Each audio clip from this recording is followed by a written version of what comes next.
¿Cómo están, amigos? Un gran saludo para todos ustedes. Bienvenidos a una nueva edición de Pulso Parlamentario. Nos acompaña en esta edición para todos ustedes el doctor Marcos Ibaceta. Bienvenido, doctor. Gracias. Él, como todos ustedes saben, ha sido presidente de la Sala Nacional contra Casos de Terrorismo, ha sido decano del Colegio de Abogados, ha sido presidente de la Corte Superior y su experiencia es innegable en la lucha y el análisis del fenómeno de la infiltración terrorista en el Estado.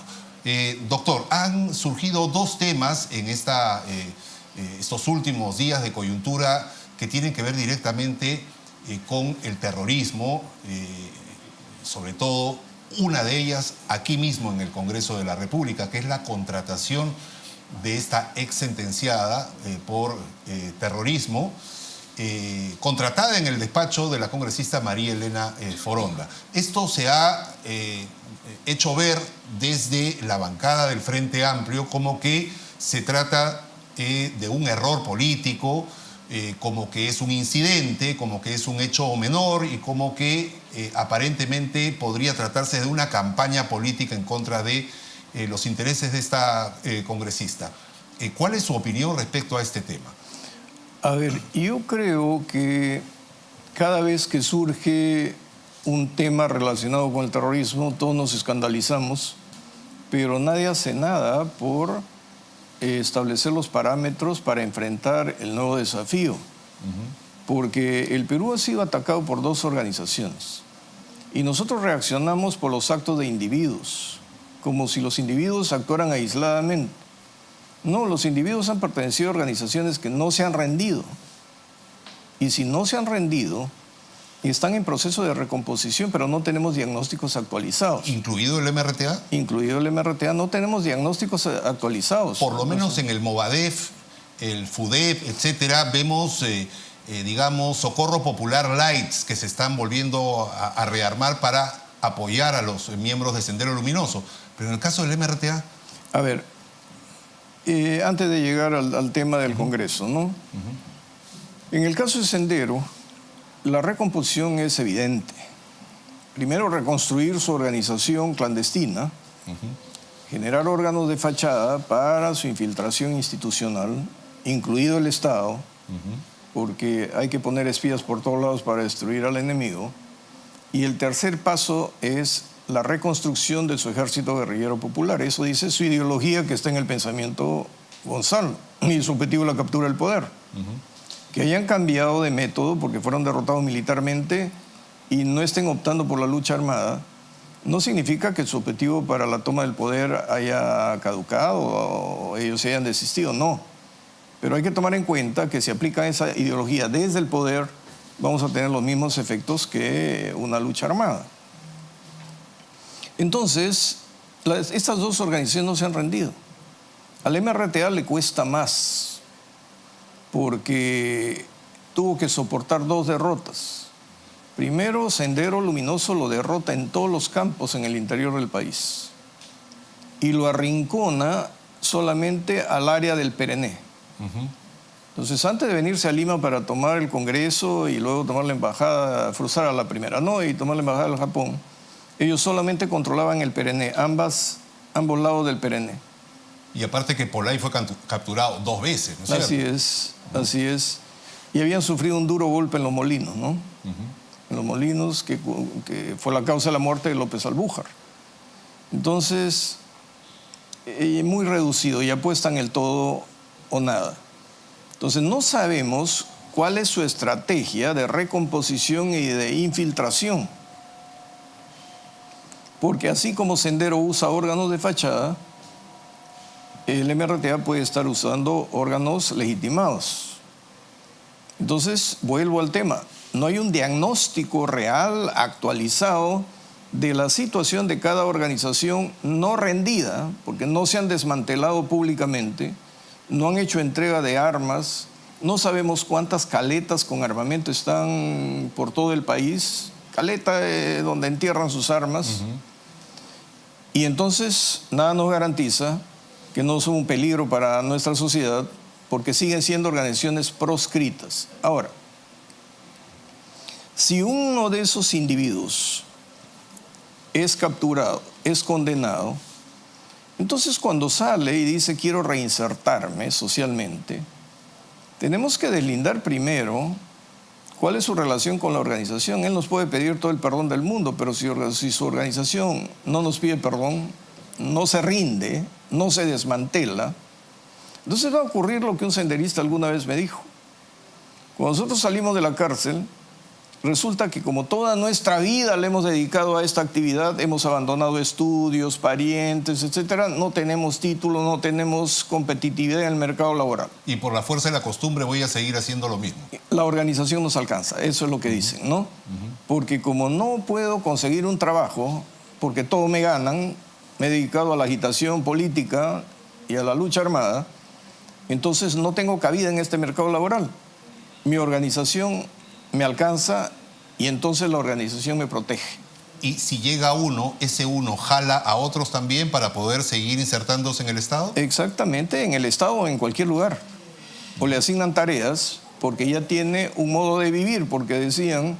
Ya no tiene que pagar derecho de piso, digamos, ya demostró su ideología, su convicción y su fanatismo, digamos. Claro, la organización ya sabe quién es. Simplemente que ellos dicen, para nuestra familia somos una alegría la primera semana, pero empezamos a hacer una carga a partir de la segunda semana y nos piden dinero y no tenemos que sacar dinero. Entonces, ¿quién nos da el dinero si no tenemos lugar en el mercado laboral? El partido.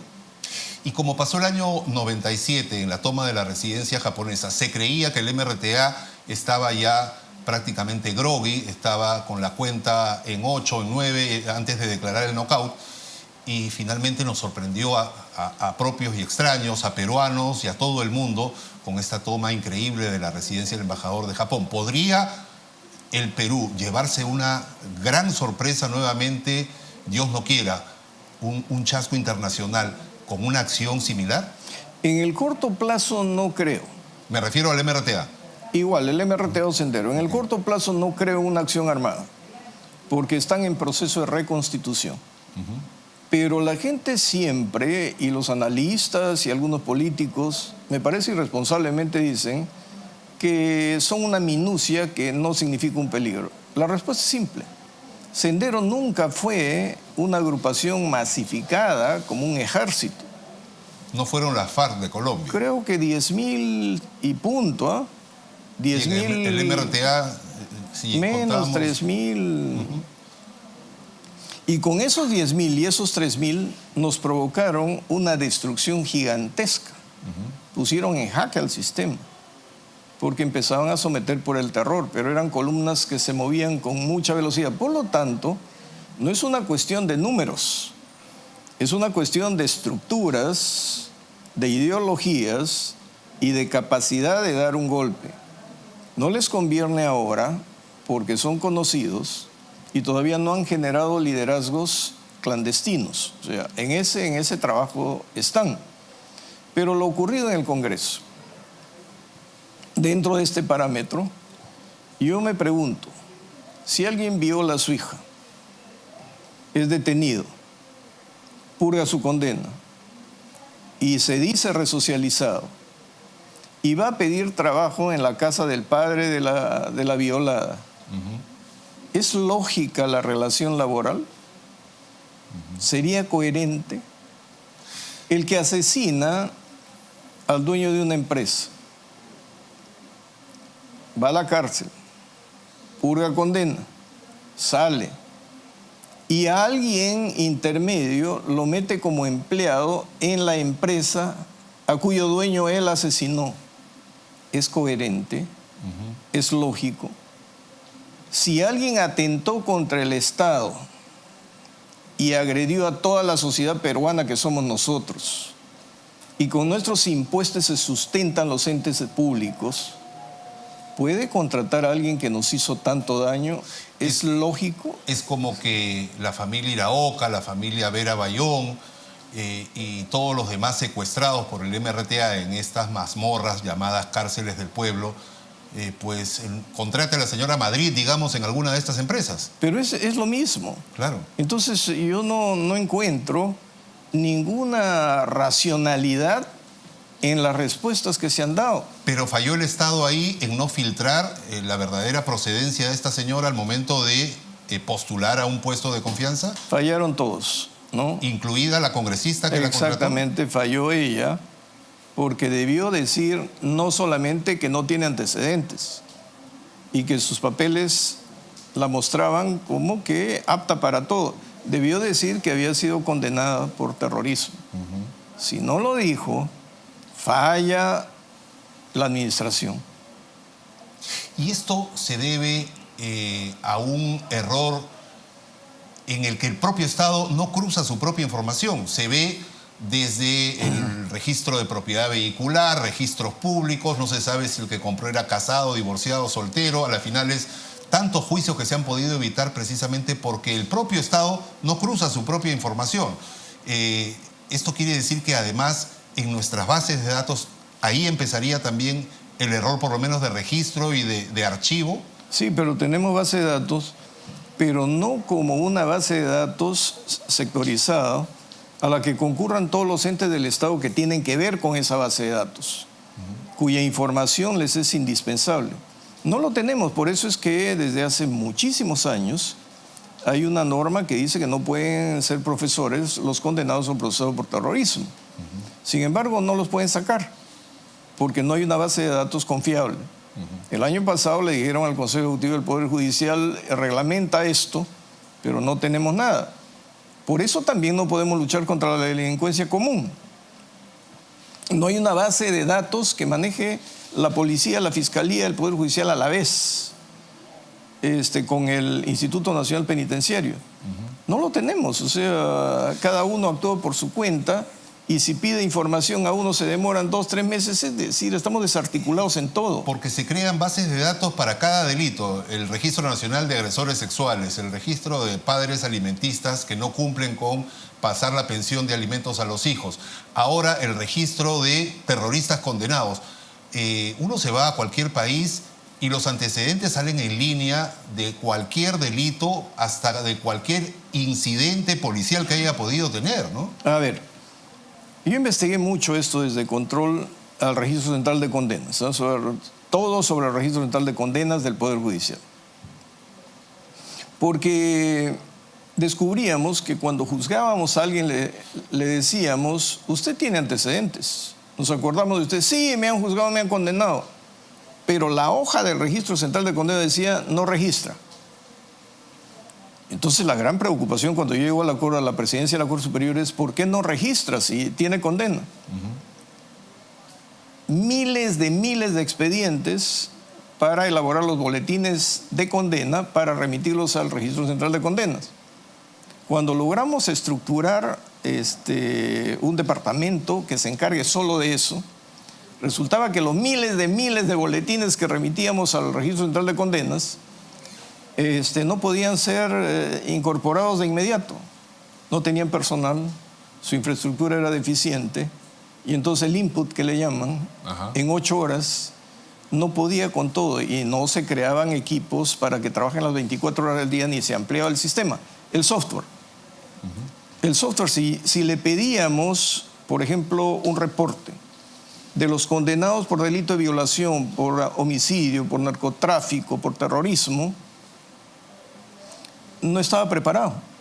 No teníamos un software que nos dé esa capacidad y para meter un software con esa capacidad no contaba con un hardware, o sea, con máquinas con la potencia necesaria.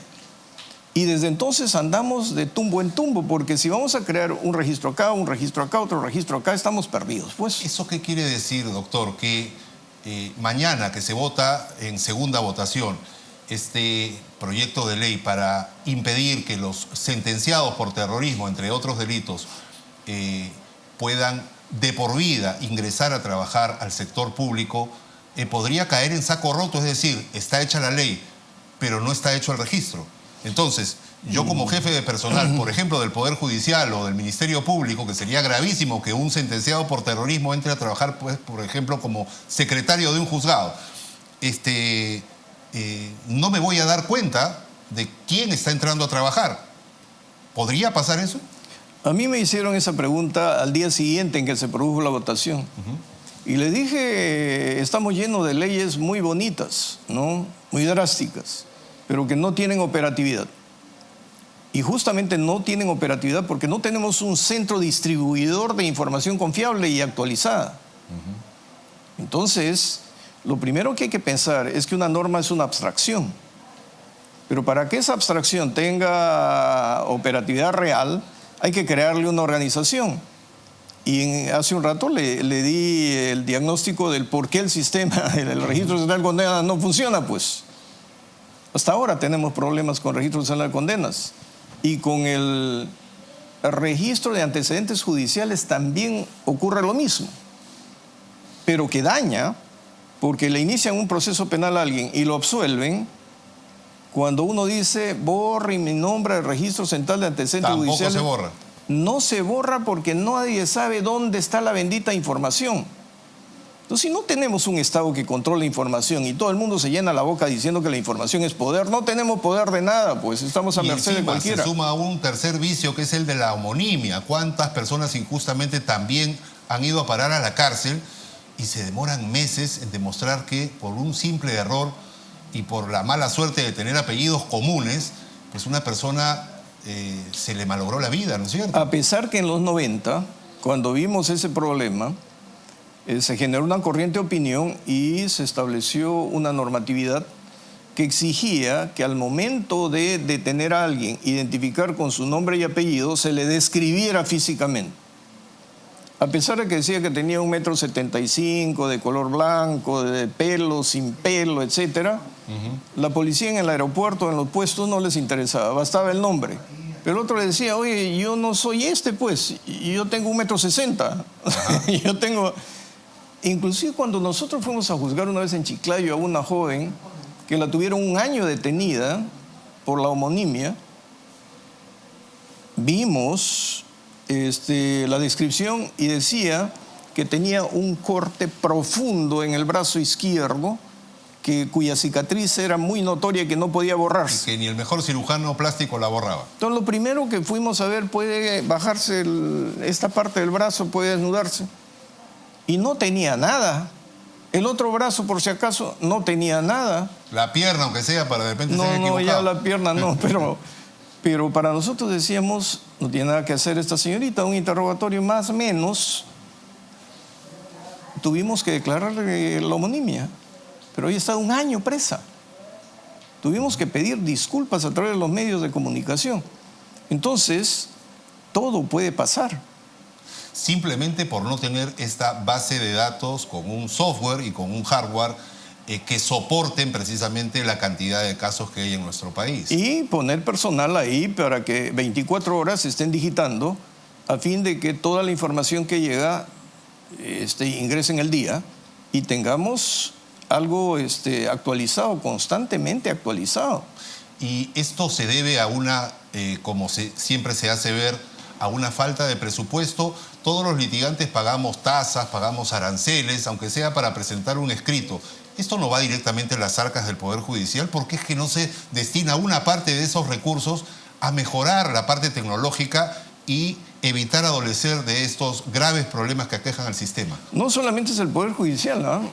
Sino son todos los entes públicos, la policía, la fiscalía, los ministerios. Todo es una torre de Babel. Pero nos estamos olvidando que hay una teoría de la administración estratégica, la planificación estratégica, la gerencia estratégica, y había un presidente que hablaba de la reingeniería, ¿no? Y nadie sabe qué es reingeniería. La reingeniería es producir más invirtiendo menos, porque no hay planificación. Entonces, si hablamos del Poder Judicial, por ejemplo, los juzgados están saturados, los jueces no pueden cumplir con sus tareas, no tienen bienes y servicios. Entonces, muchos dicen el código está mal. No, el código no está mal. La organización está mal. Pero lo que está peor es la administración.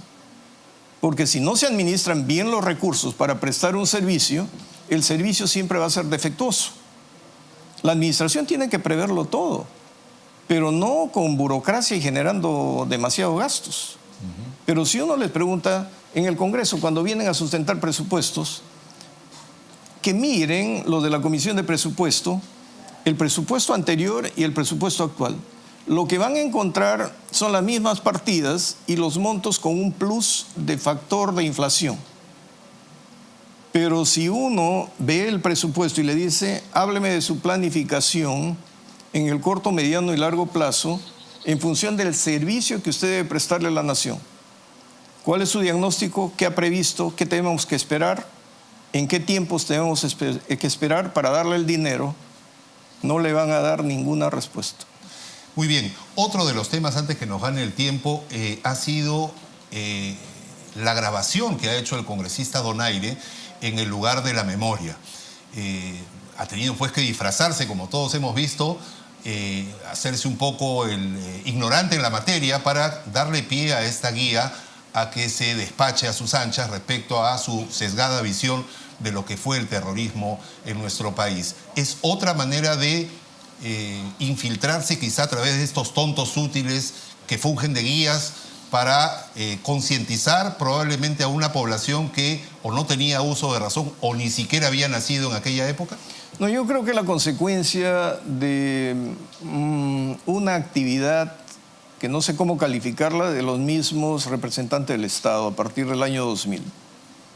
Para mí, esa calificación de conflicto armado interno sirvió a una organización que no se había rendido, que estaba en guerra, a quien le dimos una comisión de la verdad que más les ha servido a ellos, para victimizarse y satanizar al Estado.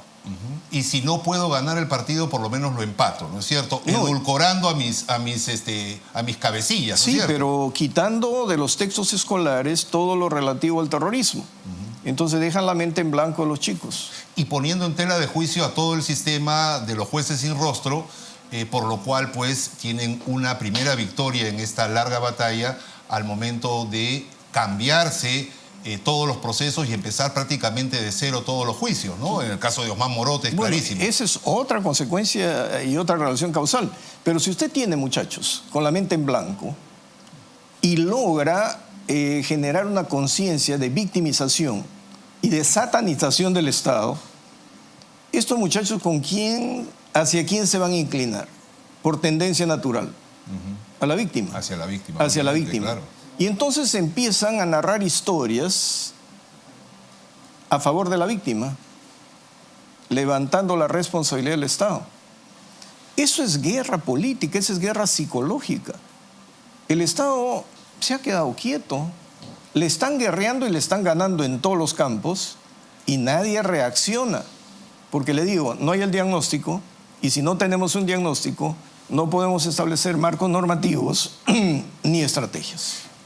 A lo que se suma también la progresiva salida de algunos cabecillas, caso Morote, por ejemplo, que obviamente no están haciendo origami ni bonsai en sus lugares de prisión domiciliaria. ¿Qué cree usted que pueda pasar con ellos? ¿De qué manera, burlando esta seguridad que evidentemente por las características de Chaclacayo no va a ser la máxima, pueden hacer esta labor proselitista, esa labor ideológica, doctrinaria a su favor? Yo creo que ellos no van a entorpecer el plan que ya está en marcha, porque si se meten ellos son visibles y pueden frustrar la generación de nuevos líderes a los que no conocemos y si no tenemos diagnóstico no sabemos hasta dónde están llegando, ¿no? En la estructura del Estado o en la estructura de la sociedad. No lo sabemos cuál es su nivel de infiltración. Lo que ellos van a hacer es, ya están convertidos en los paradigmas y en los grandes ideólogos y sería una especie de consultoría en la sombra. Y no nos olvidemos de eso, porque ya hay otras generaciones que están haciendo las tareas que antes les correspondía a ellos. Entonces yo no creo que ellos salgan a petardear ni a querer hacer agitación. El trabajo sucio se lo dejan a las generaciones nuevas, digamos. Exactamente, con la nueva estrategia. ¿Y muchos de ellos estarán en estas marchas que se organizan? Pero claro, porque ellos lo reconocen, ¿ah? Se está internacionalizando está Sendero y las demás organizaciones, pero más Sendero. Se ha afiliado al Foro de Sao Paulo. Entonces ellos dicen que hay que participar en las marchas, generan estos colectivos que convocan marchas utilizando la inercia de la legitimidad de reclamos o de pensamientos populares, pero fundamentalmente ellos dicen hay que utilizar las redes sociales. Es decir, se han especializado en el manejo digital, cosa que el Estado no está haciendo, a pesar de que la cuarta revolución industrial es la era digital y la robotización. Entonces no tenemos especialistas en eso. A lo que se podría sumar la llegada de un cabecilla del extranjero, como en el caso de Lori Berenson, por ejemplo, tampoco estamos libres de que algo similar pueda volver a ocurrir. Los que cubríamos Congreso en aquella época, nos acordamos en la galería de prensa cómo Berenson y Gil Bonio se hacían pasar pues por un equipo de prensa internacional y lo único que estaban haciendo era el mapeo para la toma militar del Congreso de la República. Bueno, no está lejos de la realidad, porque si se internacionaliza, y antes Sendero también estaba internacionalizado, el MRTA también estaba internacionalizado. Tienen comités en Europa. Pueden venir de cualquier lado, ¿no? Acá hubo un sacerdote francés que salió con un habeas corpus. Sabe Dios quién es más. Y no hay que olvidar que el terrorismo mundial actúa como un todo. Y tenemos, ahora sí, los europeos saben que hemos sufrido nosotros y espero que ya no estén financiando organizaciones de esa naturaleza. Estados Unidos también ya sabe lo que significa el terror mundial. Y nosotros sabemos cómo actúan cuando llegan al poder con el ejemplo de Venezuela.